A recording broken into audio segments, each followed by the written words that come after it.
water gushing down roads, huge swaths of land submerged, dramatic rescues. All scenes from Pakistan as it faces some of its worst flooding in more than a decade.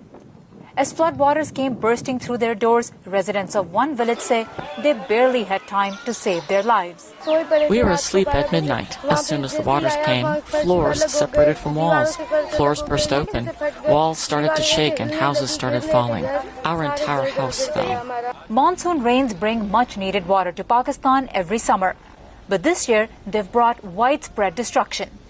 Since mid-June, unusually heavy rains and flash floods have affected over 33 million people and killed more than 1,100, devastated thousands of acres of crops, killed over 700,000 farm animals, and damaged or destroyed more than 1 million homes. Communities are taking refuge along roadways and in temporary shelters. 1/3 of the country is underwater. We have nothing. Our house is submerged. We lost our wheat grain to water. We just saved our lives and are sitting on the road. Government officials blame climate change.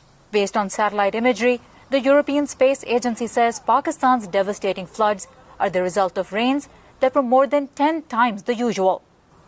Earlier in the year, Pakistan was hit by multiple heat waves. Hot air holds more moisture, which produces more rain. The country is also home to the most glaciers outside the Arctic, over 7,000. But experts say these masses of ice are melting fast, causing landslides and flash floods. It's time for the big emitters to review their policies. The global climate has crossed a threshold earlier than expected, and we are the ground zero as the tipping point happens. Some also blame rapid deforestation, shoddy infrastructure, and poor planning for the massive scale of the disaster. If there had been a levee here, we would not have been sitting on the road with our kids like we are today.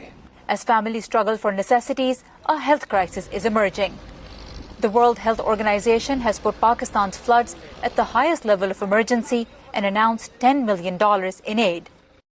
Damage to health infrastructure, shortages of health workers, and limited health supplies are disrupting health services, leaving children and pregnant and lactating women at increased risk.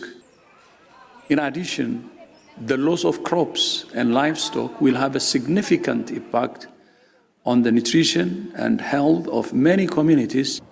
International aid is pouring in, but Pakistan's government is struggling with relief efforts.